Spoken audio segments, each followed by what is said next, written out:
Welcome back. This is Chili Devs, and I'm back to another video. I'd like to welcome back all my subscribers and all my new viewers. This is the channel where we talk about personal finance, and we also talk about passive income through stocks and dividend stocks. If you're new, please click the subscribe button and click the notification bell to get my frequent updates.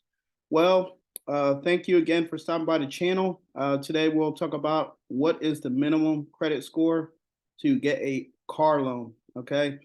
So we are on the Chili Davis channel, and you can see I have several videos, some about credit and some videos about stocks, okay? Let's take a quick look at the article today. It is on NerdWallet.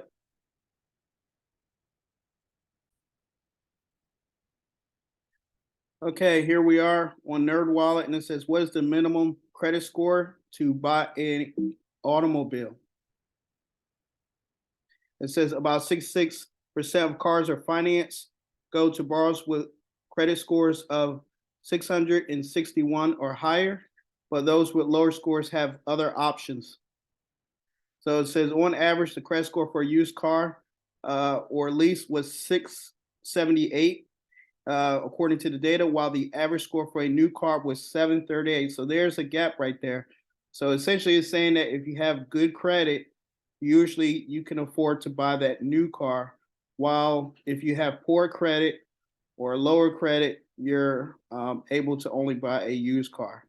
It goes on to say about 66% of cars financed were borrowers with credit scores of 666 or higher, and the report shows borrowers with scores between 501 and 600 accounted for about 14% of new car buyers, while less than 2% of financing went to people below 500. Now, people with below 500 FICO scores can get financing, but it's going to cost them considerably a lot. In general, for a good credit score person, you're paying anywhere from 5 to 6% or even lower, some 0%. But if you have bad credit, you're paying anywhere from 15% on an APR, that's annual per year, 15% up to 29%. Okay, a lower credit score won't necessarily keep you from securing a car loan, but it might spike your interest rate, leading to higher payments. And again, this is one of the biggest issues right now is there's a lot of repossessions, and that's because we have a lot of people with 500 FICO scores. That FICO score or credit score. Okay, so here it is. Here's the rates. So if you have a 780, you get a 4.75 interest rate. If you have a 661, as they talked about, your interest rate will be 5.82% on a new, while on a new, it'll be 7%. Okay, now, as I talked about earlier, subprime, the 300 to 500, you're going to be paying 13% on a new car, and you'll be paying 20% on a used car. Okay, so that's the difference. Good credit or bad credit or excellent credit, you're going to pay a different APR per year. And on this channel, we talk about the 5 factors. So if we go over to credit.com,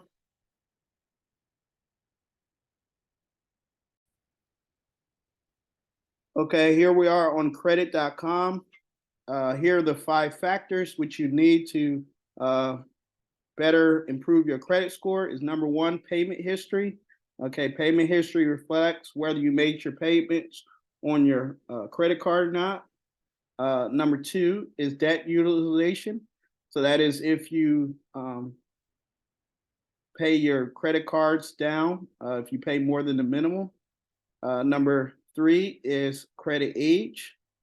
Number 4 is account mix. So that means you have car loans, home loans, credit cards, those type of things. But the main 2 are debt usage or credit card utilization, and also payment history. Okay, so payment history, you never want to miss a payment on your credit cards or home loan or any other finance products. But this is one of the key factors here is debt utilization. So it shows here using 949. So that is 19% usage. And then we have account mix. Okay, account mix shows here 8 credit cards, 1 home loan, and 0 auto loans. So I just paid off my cars, so I don't have any auto loans. And number 2, credit through student loans. Okay, so those are the 4 factors inside of credit mix, and then we have debt usage, and then we have payment history. Okay, so here I have actually 2 late payments. This is probably out of 5 years or out of 10 years. Got 2 missed payments. Okay, but overall, pretty much I have a decent FICO score. Okay, so overall I have a good 787, and that which keeps me in the prime credit, as this video talked about in this article. While average score for a new car loan is 738. And then if we look down here at the chart, pretty much if you want to qualify for a low APR, pretty much you need that 781 to 850 and 599 for a used car. Okay, so this is just my quick video. What is the minimum credit score you need in order to buy a automobile? And I'll put the link below for NerdWallet. I want to thank you for watching. Thank you for listening. Please like, share, and I'll see you on the next video.